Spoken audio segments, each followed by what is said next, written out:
Hello, everyone, and welcome to ADC Sports Dallas Primetime. I'm Mauricio Rodriguez, streaming with you live every night at 8 p.m. Central to discuss the Dallas Cowboys. I hope that you're having a great Monday. I hope that you're enjoying the Monday Night Football, but most importantly, I hope that you are past the Cowboys' loss versus the Broncos. Not entirely, because it's still too early to actually process the entirety of it. But I hope that you're, just a little bit more calm down, putting some perspective into your life, into the Dallas Cowboys season. The world is not over. The season is not over. The Cowboys are still a playoff team. By the way, they're facing, technically, I know this is, kind of silly, but they're kind of facing a playoff team next weekend, because if the season was over today, the Atlanta Falcons would be the final wildcard team of the NFC. And that to me is crazy, because it really speaks to how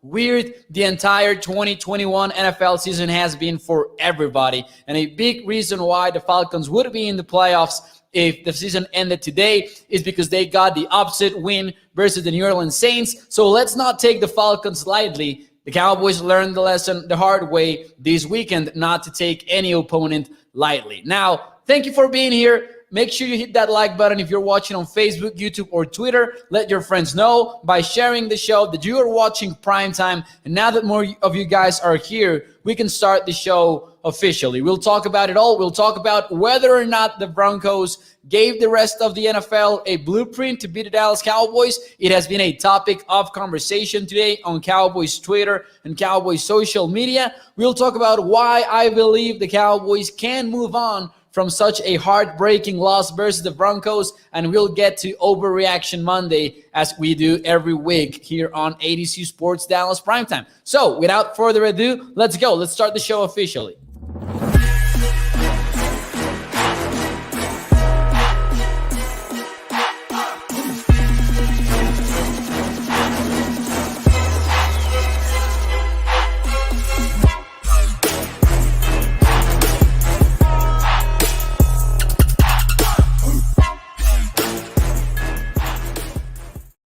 Hello, everyone, and welcome to ADC Sports Dallas Primetime. I'm Mauricio Rodriguez, streaming with you live every Sunday through Thursday night at 8 p.m. Central here on Dallas On Demand Sports Talk Network, with a lot more content coming your way throughout the entire 2021 Cowboy season. Make sure you check out adcsports.com/Dallas. Some great content up there on the site, both on the Mavericks and the Dallas Cowboys, including this one from writer Alec Cash. 3 observations from the Cowboys' ugly to ferocious loss to the Denver Broncos. I think that Alec made some nice points over there, so make sure you read that once the show is over. Make sure you visit adcsports.com. How are you guys doing? I hope you're doing great. I hope, as I said, as we open tonight's show, that you are a little bit, more calmed down after such a devastating loss to the Dallas Cowboys. I think I am. I think that, I'm a little bit more calm. I think that the Cowboys are still in this season. I still think they're contenders. Not only that, I do still believe they're a top team in the NFC.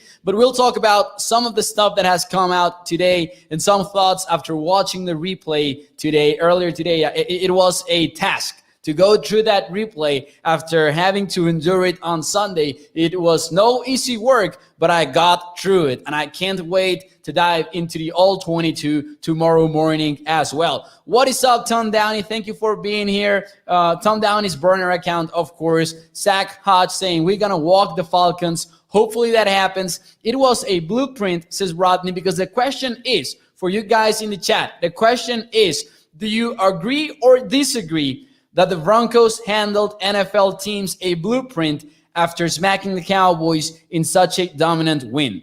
And now Rodney's answer is it was a blueprint everyone had already figured out. The problem is nobody can execute it when the Cowboys are playing well. But here's the thing. I disagree with the fact with that statement. I disagree with the statement in the question. I don't think that the Broncos handed NFL teams a blueprint to beat the Dallas Cowboys. I really do. And I understand Rodney's point, but I also would say, I would add to it, that I don't think that the Broncos did anything particularly, new to beating the Dallas Cowboys. they were very physical, and that might be the one thing that I might stop and think about. Hey, maybe secondaries in the NFL will try to generate more contact versus receivers at the line of scrimmage when they face the Dallas Cowboys. Maybe they want to be more physical. I might lean towards that. However, they played a ton of single high coverage versus the Cowboys. And Mike McCarthy talked about this on today's press conference. And he mentioned, you know what? We want teams to copycat the Broncos blueprint. And it makes a lot of sense if you know this team closely. If you know that this team is going out there and playing with CeeDee Lamb, Amari Cooper, Michael Gallup once he gets back, but for in the meantime, Cedric Wilson, you know that you don't want to play them with a single high coverage. It doesn't seem like the smart thing to do. And we actually poked a little bit of fun regarding Vic Fangio and the coaching staff of Denver when they talked about, betting on stopping the run and making Dak beat them. And we said, hey, that does not sound like a legit plan. The Broncos are about to get burned. And it turned out that it worked out for them. But it worked out for them because of a variety of reasons, including the fact that they dominated in the trenches and that the secondary was, on point versus the Cowboys receivers. I think that what Rodney said in the chat makes a lot of sense. You're not going to be able to do that against this Cowboys team. Even if you have the blueprint, you might not have the talent to stop the Cowboys wide receivers week after week. But I also don't think that if you're an NFL defense, most of the time, I don't think that you want to play a lot of single high coverage with a lot of, presence in the box to stop the Cowboys offense. I think that you want to put your focus on the passing game. It's just that the Cowboys passing game was off on Sunday. There were drops. Dak Prescott was inaccurate. There was quarterback pressure just about every drop back. And the Cowboys were off across the board. But I don't think that facing this team with a single high coverage is what you want to do. And I don't think that it's new either.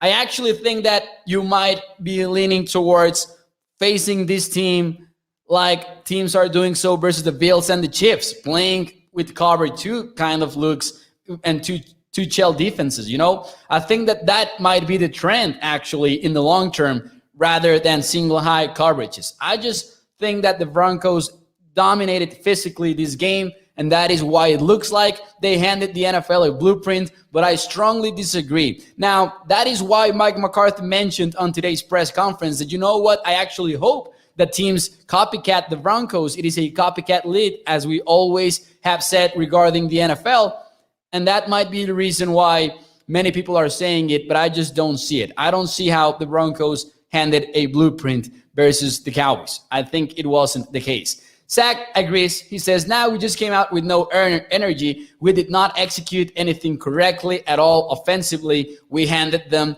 the win. What is up, Steve? Thank you for being here. Jeremy says over at Facebook, we just ultimately played very poorly. And I agree with what Jeremy is saying. But also, the one thing that I will say, maybe NFL teams learn a little bit about this. Maybe it's about playing physically versus the Cowboys wide receivers. That might be the one thing that I take away from this Broncos performance and say, this might happen. This might happen week after week. Teams might start wanting to play Amari Cooper more physically, and the same to Michael Gallup when he comes back, and CeeDee Lamb. Did seem like we were prepared. So it says Stargazer. And I think that he meant didn't seem like we were prepared. Otherwise, I would be surprised at this comment. I do think. Hey, thank you to Joshua Davis defending the show over at Facebook. I appreciate you, Joshua. Doug Walker is saying, little boy knows all, LMAO. And Joshua Davis coming in for the kill. Thank you, Joshua. I appreciate you, as always, here in ADC Sports Dallas Primetime. Tom down his burner account saying, going from right to left tackle is hard regarding Terrence Steele and how he struggled versus the Broncos on Sunday. And I think it is very hard, and we talked about this on the show. And that's actually why I believe this is actually a good decision for the Dallas Cowboys to move Steele to the left side, because I think that the plan is to keep Lyle Collins to the right side, so you don't want him switching sides now that he's back. So I think that is the reason why, the Cowboys made the decision that they made versus the Denver game, and why I agree with it. But yeah, I cannot hate Terrence Steele for looking bad versus the Broncos. I cannot judge him at all. He has done such a tremendous job for the Cowboys in 2021 with such development that we did not expect. So I will not hate on Terrence Steele. I will just say that, listen, I think that the Cowboys made the right call on Sunday by moving him to the left side. Stargazer saying, do you agree with so many fourth down attempts? Now, I'm going to confess first and foremost that I am full on analytics. I am sold on analytics. So I will say that I do agree with the fourth down attempts. I think that it was a matter of execution, though, for the Dallas Cowboys. And I looked at the game again today, and that 4th and 1, and many people have spoken about this already. This is not anything new that we are revealing here on ADC Sports Dallas Primetime. But that 4th and 1 play in the first drive for the Cowboys, offensive drive, Dak Prescott either did not check out of the run, in which he clearly had to check out of it, or the Cowboys had no check for it. And if the Cowboys had no check for it, you might as well ask for a timeout. I don't know. Dak Prescott trusted his offensive lineman, but mathematically, that run did not make a lot of sense. The box count was not favorable for the Cowboys. The run was to the right, and it clearly seemed like the Broncos had the advantage numerically there. Maybe this was Prescott putting some trust in Collins and Zach Martin and saying, hey, let's go, let's try and get this 1 yard. But I was kind of impressed watching the replay that the Cowboys actually ran that play. I did not catch it when watching the game live, to be honest with you. But in the replay, I was like, hold up, wait a second. And then the next 4th and 2 attempt, I think that Dak Prescott clearly needs to get the rid of the ball earlier. You have Cedric Wilson on motion to the left side, identifying man coverage for the Broncos because he's followed throughout that motion. And then he breaks inside, which is basically what you want. And once you look at that man coverage, you might get a little bit excited and say, actually, all right, we're going to attack with Cedric Wilson. Wilson is open early in the play. It looks like he's going to be open right out of the gate. And Dak Prescott just kind of takes a tiny bit of maybe half a second more to get rid of that football than what you would like to. And then I would like the Cowboys to have remained aggressive on 4th down. And I talked about this last night, but they did not go for it on 4th and 6 when down 19-0 with 4 minutes left in the third quarter. And I really hated that call, that punt call. I think that you're down so bad on the scoreboard by 3 possessions. You had to take advantage of that, because here's another thing. The Cowboys opened the second half down 16-0. Now, there will be some people that will say that is a 2-possession game. I like to think of it as a 3-possession game. Because if we are honest with ourselves and look at the numbers and probabilities, you're unlikely to score 2 touchdowns and 2-point conversions. You're unlikely to get those 16 points in 2 possessions, right? So I like to think of 16-0 as an actual 3-possession game, even though some people will disagree. So the second half starts and you're down by 3 possessions. And then, the whole punt block thing happens. The Broncos move the chains in a weird way. They end up scoring only 3 points on that drive, and it's 19-0. You were a little bit lucky. You were so unlucky with the punt thing, though. But then you were a little bit lucky holding them to only 3 points. I think that the Cowboys kind of wasted that opportunity of, thinking this is still a 3-possession game. Let's go for it with 4 minutes left in the third quarter. Let's go for these 6 yards and try to move the chains. The alternative was to give the ball back to a Broncos offense that was destroying you in the run, running 6 yards per carry, getting 6 yards per carry, chewing the clock, and dragging this game out instead of, trying to bet on the Cowboys even though the offense was not operating and getting 6 yards. Losing the game early is the same as losing the game late in the game. So I would have liked it if the Cowboys had gone for it on 4th and 6. I really would have. But I do agree with the fourth down attempts. Taylor Anderson says, man, I think we got to bounce back and stop going every fourth down. I agree with the fourth downs after the 50. That is Taylor's take on this. Chris Rocha over at Facebook saying, for the love of God, take the points, especially in the fourth quarter. No, he meant especially in the first quarter. I am pro going for it on fourth down. And in just about every single decision. And that's actually one of the questions that I had planned for later on the show, but let's get to it right now. Do you guys watching ADC Sports Dallas Primetime right now, do you want the Cowboys to remain as aggressive as they have been so far on fourth down attempts? Do you want them to keep being this aggressive? Because here's the thing, and actually I wanted to talk to you guys about this. We have talked about the blueprint thing. We disagree mostly, and I think that the chat mostly disagreed as well. People are thinking that, this wasn't about a blueprint kind of thing. This was about the Cowboys having a bad game, right? And Tom Down, his burner account, says, yes, let's remain aggressive on fourth down. Joshua Davis says, depends. If we have the opportunity to get points, let's get points maybe. I think that's what Joshua is kind of trying to say over there, right? Now, this is why, and it has to do a little bit with the fourth down attempts and what the Cowboys have said about this, but this is why I'm betting on the Cowboys on moving on quickly from this loss versus the Broncos. It's not easy to move on from a game in which you were dominated in every single phase of the game, because that is the case for the Cowboys. Sure, you got the punt block, but and you opened the game with a huge kick return.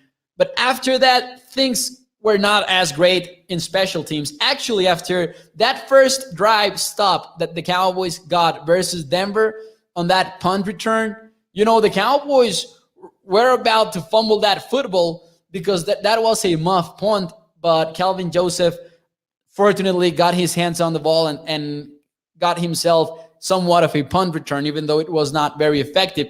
But things could have been even worse for the Cowboys if Calvin Joseph is not there to recover the football. So it's difficult to bounce back from these kind of situations. Here's why I'm betting on the Cowboys moving on quickly, though. I think that the Cowboys are actually sending a message already. Kellen Moore talked to the press after the game and today as well, and he mentioned two things that to me were very important. Number one is that he was asked about Dak Prescott's calf, and he mentioned that he did not think that it was anything to do with his health. And I like that the Cowboys are making no excuses for this. And I do believe that Dak Prescott is healthy and that is not the reason why he struggled versus Denver on Sunday. But he also mentioned that he loves that the Cowboys are going for it on fourth down. So it's early in the week, but it kind of feels like the Cowboys will remain aggressive when it comes to fourth down. And I like that a lot. If the Cowboys believe in what they're doing, if they believe in the process, they will not be biased by the outcomes that they saw versus the Broncos. So I want the Cowboys to, stick to their process, and it feels to me like they will, even though they maybe weren't in the second half versus Denver. Now, we've talked about the culture that this team has. Hopefully, they, keep at it and they continue to prove that there's an actual culture in this locker room that we have not seen in a long time. Because we were very excited about that aspect of the Dallas Cowboys. But listen, every team in the NFL has a great culture as long as they're winning ball games. And the Cowboys got 6 straight. Now, the challenge for the Dallas Cowboys coaching staff is to keep that culture going and that maybe mojo, as Mike McCarthy kind of called it in the preseason, going now that adversity and an NFL team has come out of the gates and punched them in the mouth with physical football. Let's hope that the Cowboys prove that is still there for this team. Now, regarding the question of fourth down, I like the aggressiveness, says Stargazer, but we need to gauge the feeling of the game. Having 0 points is demoralizing. Now, another thing that I think that should change regarding the fourth down aggressiveness, I'm all for going for it, but maybe the execution is not there. So I don't know if that is situational football for the Dallas Cowboys or just poor luck, but the execution needs to improve drastically. Now, the Cowboys have been very good on third down in general. They came into this game ranked the fourth best team in the NFL in third down conversion rate, but they struggled versus the Broncos. And that number was about, instead of being at 47% conversion rate, they were at 38% versus Denver. Jason Garcia says, just go for it on fourth every time. And that is, maybe, I mean, every time is an exaggeration, but I'm more leaning towards Jason answer than, most. Rodney says, I love being aggressive. We are not a great red zone team anyway. That is true. Another aspect that the Cowboys, we know that has to improve, right? The Cowboys are one of the worst teams here in the NFL inside the 20. Tom Down, his burner account, says, it can be yes, but you have so much money invested in the offense. I trust the offense to get a fourth and short, than the defense getting a stop. Right. The Cowboys have an elite offense, treated as such. That is how I look at things right now with the Dallas Cowboys. I love what the defense is doing so far, but the offense is supposedly the elite unit that you're hoping will get you into that NFC Championship game, and with a little bit of luck, of course, the Super Bowl or things like that. But you're betting on the Cowboy on your offense to get you there. So yeah, Ricky Gracie says, be aggressive, but be smart. Don't go for it on fourth early in your territory. Gotta play smarter. Defense played bad, but they were worn out because our offense couldn't make plays to extend drives. It's okay to punt. And there's also context, right? There's always context involved in this conversation. Now, Anthony says, arrogance, going for it on fourth down on our side of the field and disrespectful to the opponent. But listen, now Roger here says, this team is not good. It was 30-0. At some point, Roger also said here in the chat that this team is fraudulent. I'm not sure that I agree with that, but I will get to some concerns that I have later on the show. But regarding the fourth down attempts, though, I'm not sure that it's arrogance. I see where that comment is coming from Anthony. I don't think it's about arrogance. I think it's always about playing to win. And playing to win is different than playing not to lose, right? So if you are on 4th and 1, literally, statistically speaking, and I know not everything is stats, but I really do think that they paint a reality in the NFL. Most of the time, you will move the chains on 4th and 1. Like, teams are converting at 65, 75% rates on 4th and 1, right? So even if you are in your own territory, I think that 4th and 1 is a situation in which you want to go for it. Now, if it's late in the game and you're down by 3 possessions and your defense is, allowing 6 yards per carry, why not play to win in that sort of situations instead of handing the football back to the other team and have them shoot a clock? And there's also the thing that if you are on the opponent's territory, even if you are at the 45-yard line and you are thinking, hey, if we kick a field goal from here, we will not get it, so let's punt. The fourth down conversation is all about, what would I rather do? Go for it and have the opposing offense start their drive, let's say, at their own 45-yard line, close to the midfield? Or would I rather have them maybe, punt the football for a touchback, have them start at the 20 or 25-yard line, and then, risk the probability of them being at that 45-yard line that they would have started at 2 or 3 plays later? It's more about that. It's easier for the opponent to go from their own 20 to their own 45-yard line. And that is one of the main arguments for going for it on fourth down. I really do recommend reading on this topic, because this is something that I did not know about 2 years ago before I, dived into the conversations and I looked at the numbers. And it's really just great theory, but not only theory. If a team adopts this philosophy of being aggressive on fourth down, it really helps them get themselves in positions to win football games. Jay Cena says, Josh Ball is injured, and he has been for a while. He started the season in injured list, and we do not really know what will happen with Josh Ball. We have heard suspiciously little about the fourth round draft pick from the Dallas Cowboys.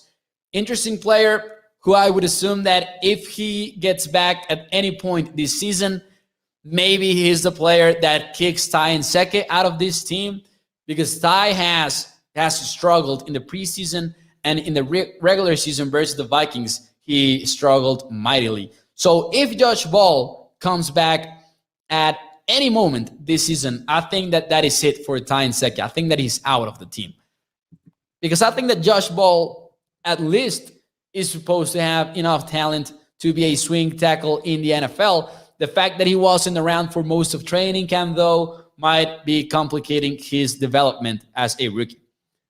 Tom Downey's burner account says, can we talk about Lyle Collins? Last time this guy looked good was in 2019, says Tom Downey's burner account. I'm not sure. I want to take that is the one player that I want to look at closely in the All 22 film, because I really did not get a feel for how Lyle Collins played. I know he had costly penalties, right? But I want to dive into the tape and watch how 71 performed. I do believe that he's better than Terrence Steele, and I do believe that even though we have not seen him in a while, he would not be the first player to come back from injury in more than a season and be the same player that he was before. So I'm still holding out hope for Lyle Collins. The off-the-field issues, though, I really don't know. There are some rumors out there saying that maybe he pissed off someone within the organization, and with those kind of situations, you really never know. But I do think that athletically, he's still the same guy, and that he can still perform at a high level for the Dallas Cowboys. But I have not dived into the film yet. That is one of the top players that I want to watch with a close eye. Also, Leighton Vander Esch. I think that he had a good game. Michael Parsons had a good game, but I'm also kind of feeling, after watching that replay today, the condensed version, that 55 had somewhat of a good game. I will let you know more thoughts on this tomorrow when I dive into the All 22. Now, I think, just to recap, I think that the Cowboys can move on quickly from this Broncos loss, because I think that they will stick to their identity. Mike McCarthy talking about, we don't care about that blueprint. Show it to us and we'll beat you. Even if you go out with the same blueprint that the Broncos played us, we're still going to be aggressive on fourth down. Dak Prescott is not injured. He just sucked for one day. I think that this team is really, sticking to who they are, and I like that.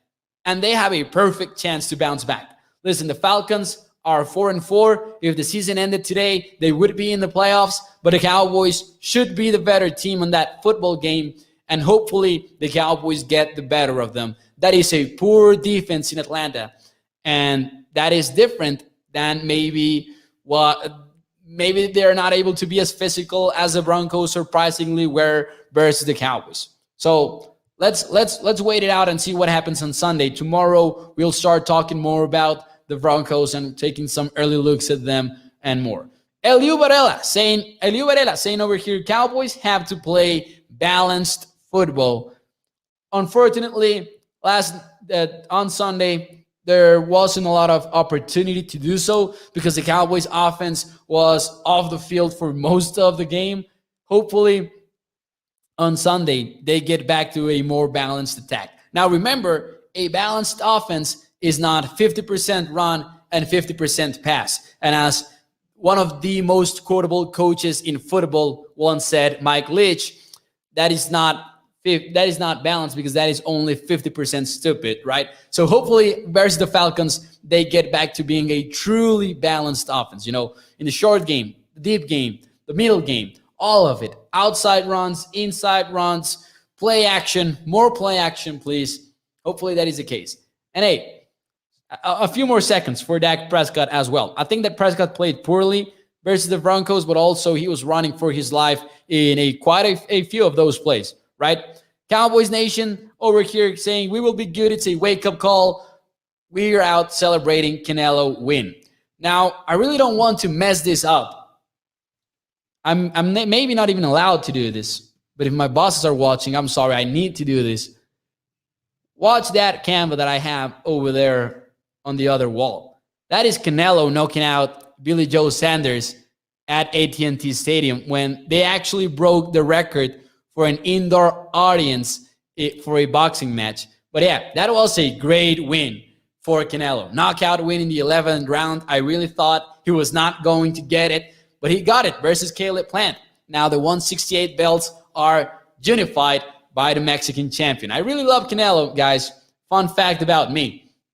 That might as well have been my one cool thing of the week on Wednesday, that we were getting a weekend fight from Canelo. And if you're into UFC, by the way, Saturday was a night for fight fans. That was just crazy action from Justin Gaethje and Michael Chandler. But don't worry, I will not dive in. I'm just saying, if you guys are into fighting, you know that Saturday was a great night. It really was. And hey, Canelo has toned down his burner account saying, hey, Canelo is the truth. He really is. Joshua Davis saying, Dak did excellent in the pocket, and Mauricio, you're going to be in trouble now. Hopefully I won't. They know about my love for Canelo. They might be a little bit, angry because their boy Caleb Plant was from Tennessee, and, ADC Sports Nashville, they might be more pissed about that, though. They might be a little bit hurt about Canelo whooping on Caleb Plant and knocking him out. All right, now I'm really in trouble, though. Let's get to Overreaction Monday. Let's get to Overreaction Monday. And this is a special edition. We will not get into the rest of the NFL. We will just get into a Cowboys blowout edition. Should we press the panic button? Should we not press the panic button? And let's get into this. But before we do that, we have some fighting comments in the show. Steve White says, MMA rocks. I missed it. Hey, if you can watch the replay, get your hands on it because it was a great night. The main card, at least watch the main card. It was quite good. Tom Downey saying Usman Covington, burner account saying Usman Covington was a good match. It really was quite closer than I thought it would be. 2-2 maybe going into that fifth round.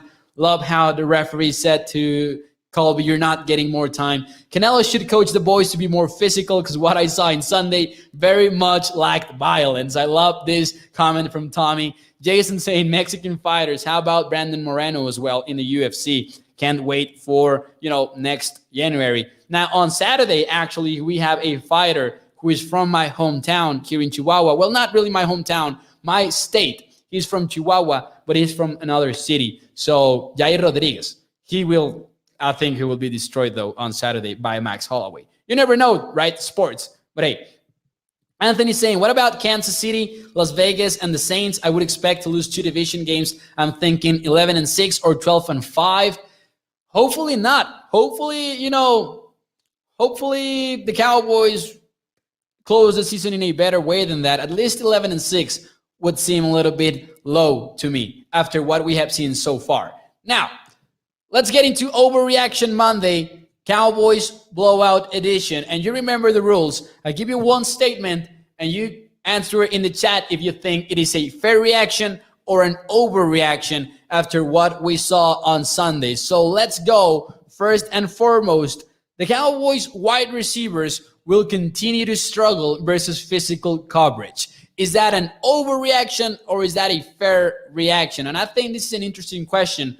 Bobby Belt talked a little bit about it on his show, and he said, you know what? The receivers from the Cowboys are more about finesse than they are physical. The entire Cowboys offense is more about finesse than they are physical. So I think this is an interesting question. And I think that I would say overreaction because I think that the Cowboys have faced physical secondaries before, and they have been able to, overcome it.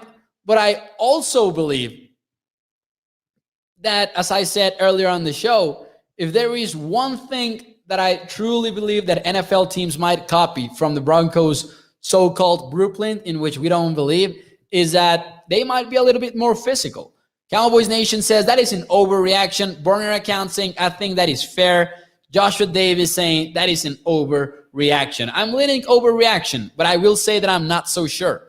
I think that, that might be one of the main concerns that I had after watching this game. Albert saying overreaction, and burner account saying most modern wide receivers are used to not being handled at the line of scrimmage compared to 20 years ago. And that is true. And we're not seeing as much press coverage as before. Now, Eliu says that is a fair reaction. Thomas says over. Gallup make it, says Jason. Albert says overreaction. Hey, Gallup looking like he will play versus the Falcons, by the way. I think that is the expectation for number 13. Now, moving on to the next statement here on Overreaction Monday. Here we go. The Cowboys need desperate pass rushing help. Is that a fair reaction or is that an overreaction? It's still quite late. It is quite late to get some significant help there. The Cowboys made no moves at the trade deadline. You're not getting a lot of help in the market. But I will say this is a fair reaction. I do think that the Cowboys are still struggling when it comes to rushing the passer. And I think they were doing so before the Broncos game. And we've talked about this frequently here on Primetime. The Cowboys at some point in the season were bottom 12 in pass rush win rate.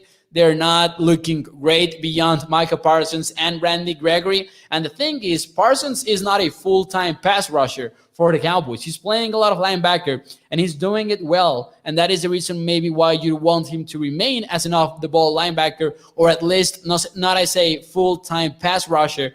So I will say that is a fair reaction. The one way that the Cowboys can get help for their pass rush is with players getting healthy. And that is DeMarcus Lawrence coming back from injury. The same for Trysten Hill, maybe. And the same for Neville Gallimore, who we have apparently forgotten about. We talk a lot about Lawrence, about Gallup, and sometimes I forget that Neville Gallimore is not here in the first place. He was our projected 3-tech starter at defensive tackle. Now, let's take a look at some of the answers here in the chat. Tom Downey burner account saying fair reaction again. Stargazing saying fair. I think people are leaning more towards fair on this one, even though Lunatic says that is an overreaction. Albert goes with fair as well. Steve White points out that, hey, we're getting back DeMarcus Lawrence. Eliu does the same. He says, just wait for Lawrence. So overreaction. Tommy going with fair as well. Let's see. Joshua also said fair. Kenny, a lot of people leaning towards, we actually do kind of need more help in the pass rush department, right? Parsons was out of the game for a stretch on Sunday, says Stargazer. That is a good point. TC915, Tommy, saying we have some pass rush from Osa and Randy, but that's about it, even though Micah did good on Sunday. I might be wrong about this, but it seems to me that even though Osa has his moments, and this is completely fair given that he's a rookie, I think that he has not been as consistent as when he started the season, right? Neville Gallimore will help. I might be wrong about what I just said about Osa. That is what I feel without actually going in depth on his study in the All-22. But I do think that at some moments he has, gotten handled. But it's fair because he's a rookie and he's very promising, actually. Now, another, and this might be a little bit of a weird one, I also want to look at how the Cowboys performed in 12 personnel, but it seemed to me that versus the Broncos, they were not as efficient, running with one running back and 2 tight ends. But here's the question. Without Blake Jarwin, the Cowboys will steer away from 12 personnel. Is that a fair reaction or is that an overreaction? We don't know how long it will take for Blake Jarwin to come back. The Broncos game was the first one without him. He was placed on injured reserve, though, so at least 2 more games without Blake. And I do think that maybe the Cowboys will not be able to lean on that 12 personnel formations as much as they were doing so, because they were one of the teams to use it the most through the first 6 weeks of the season. And they were actually one of the most efficient teams when running plays out of 12 personnel.